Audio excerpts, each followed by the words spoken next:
Hello balloon artists, today I'm going to show you how to make a panda with a flower bouquet that's going to be perfect for Valentine's Day. Hi, I'm Melanie from Balloon Artworks in Derbyshire in the UK. Let's get started straight away. Take 4 11-inch rounds and inflate to 7 inches.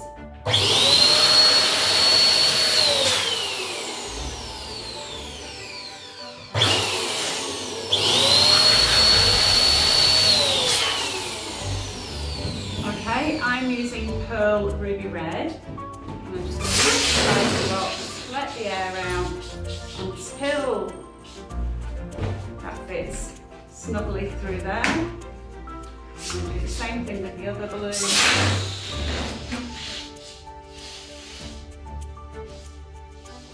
Okay, and then take the necks, wrap them one over the other, stretch them across like that. Wrap round a couple of times and tie, okay, and then just round those off and make another one of those.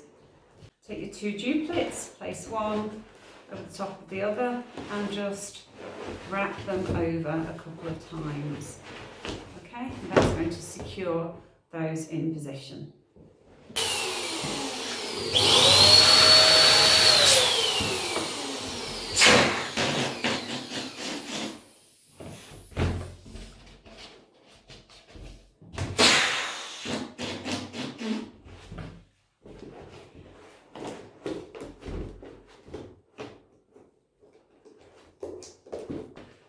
Place one over the top of the other and wrap over a couple of times, and that's going to secure those in position.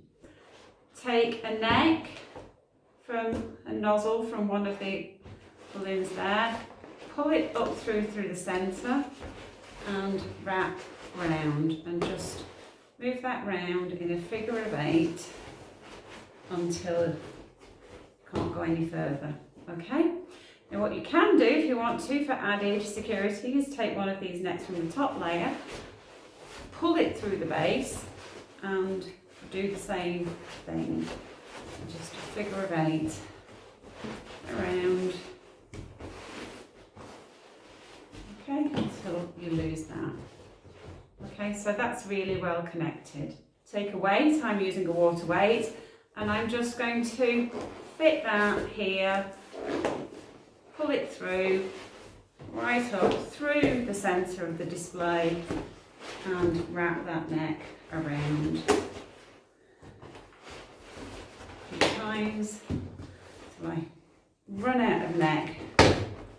Okay. Next, inflate a 646. I've left a 3-finger tail and twist the end and tie those 2 ends together correctly.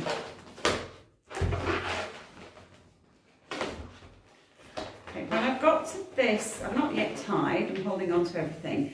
When I get to this part, I tend to find there's a bubble of air in there, and I just like to snip off the end, because whilst that bubble of air is there, I personally find it quite difficult to tie. Okay? So that's what you've got. Take a white 646 and inflate to a similar sort of size.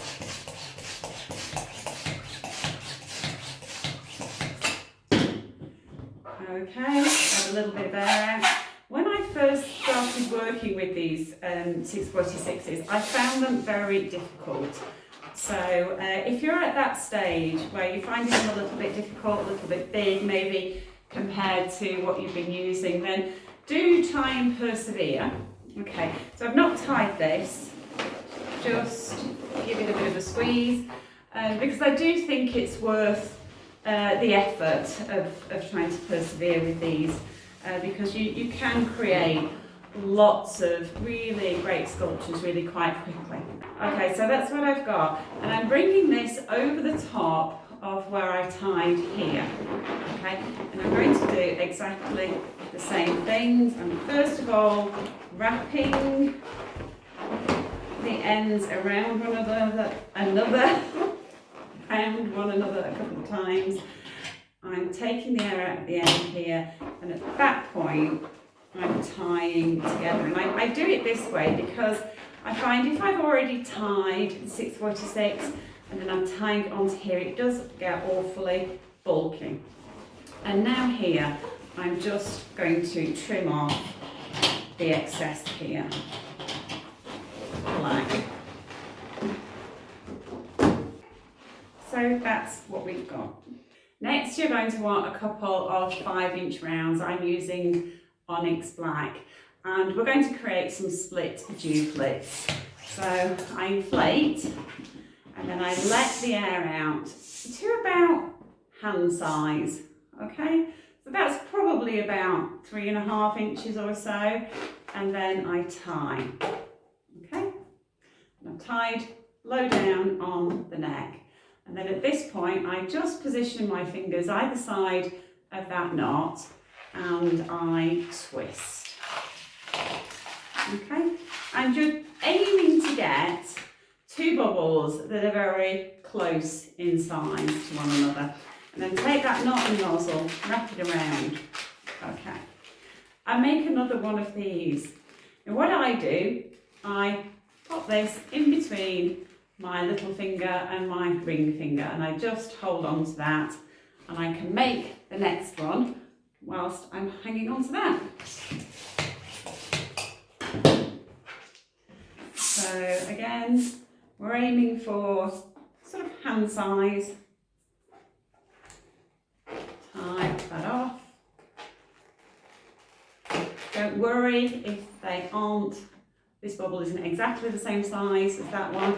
And again, fingers either side, twist, and then take that knot and nozzle, just wrap it round. Okay, so now we've got our 2 split duplets, and we just treat them as though they're duplets and bring them together and twist them around one another. Okay, and that's what you end up with.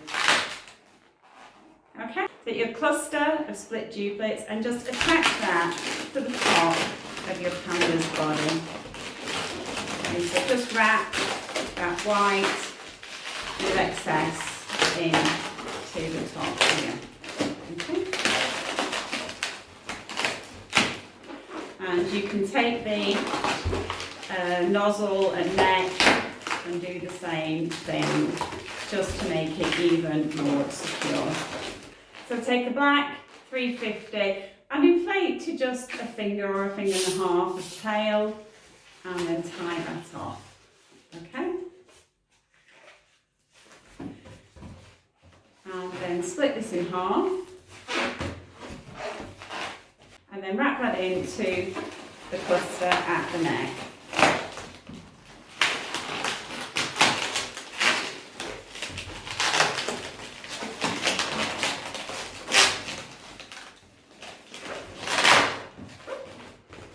Okay, next take a black 260, just hold on to the tip, and with your thumb and forefinger just run your fingers along the balloon until you get to the end, and then tie a knot, and that leaves you with an uninflated ribbon or a strap. So take that strap and just pass it through that black 646, okay, and we're going to use this to connect to the base. So just take those ends and pull them through into the centre of the base, and then figure of 8 around.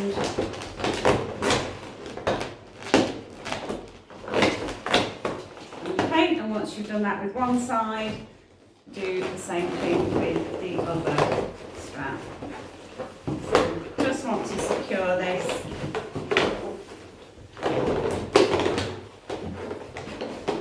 to the base.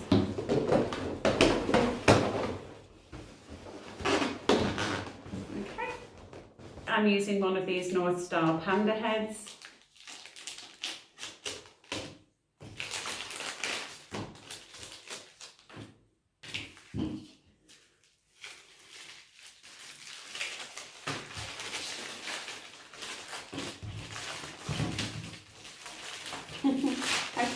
that. Okay, and I'm just going to inflate.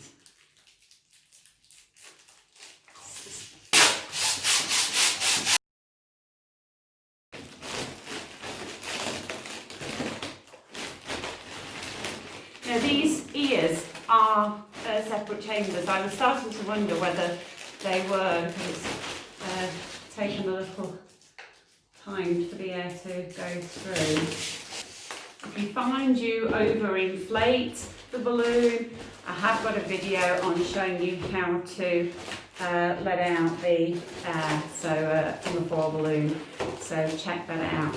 And I just like to walk my fingers around the sides, and that tells me that's inflated correctly. Take a 260, and as we did before, we're going to create a bit of a strap here. You have got a barcode on both sides, so it doesn't make any difference which way you do this. And then, in the usual way, seal or attach your ribbon to your foil balloon. So just place it on the end, turn the tip up, and then gradually just roll that neck up. When you get to about this point, fold the neck and valve over, pinch hold of it, and then tie the ends of your 260 together.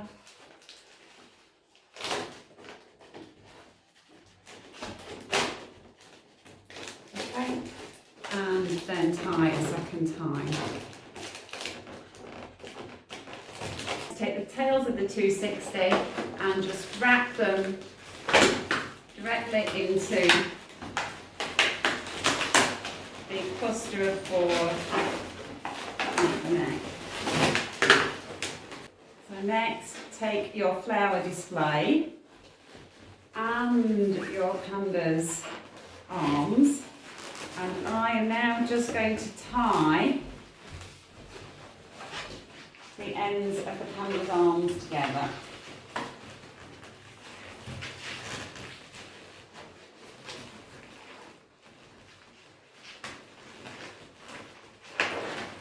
Okay. And then I'm going to pull that display through until the panda's arms just sit underneath that bow. In fact, you can take the tip from the panda's arms and just wrap that into the bow there, just to secure that bouquet in position. And then to make sure things don't move around, I like to use a little bit of monofilament. £8 line is good for this. This is £25, which is thicker, but I find £8 line is ideal for what I'm about to do. And I just wrap this around the necks of the flowers.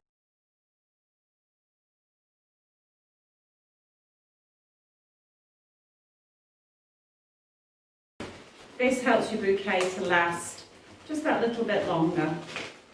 It's very easy, if people are collecting these things from you, it's very easy for things to move around, and this will just keep things in position. And then with what's left, I just take this up into the panda's neck, so that pulls everything towards him. Step back and just look at how things are. And then when you're happy, just wrap that into that cluster. Finally, take two 5-inch rounds and inflate to about 3.5 inches. And duplicate. And these are going to be our panda's feet. So you can sometimes find with this display, particularly where you've made a large bouquet, that you can tip forward, and so the feet, you don't always need to put the feet on. but this is a way of helping to stabilise him. So just roll them underneath the top layer of red balloons.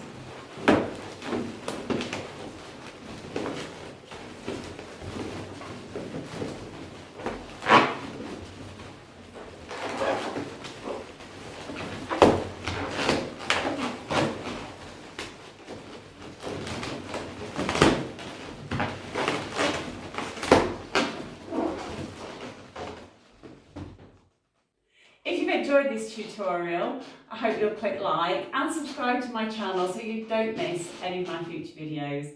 And I'll see you again in the next video.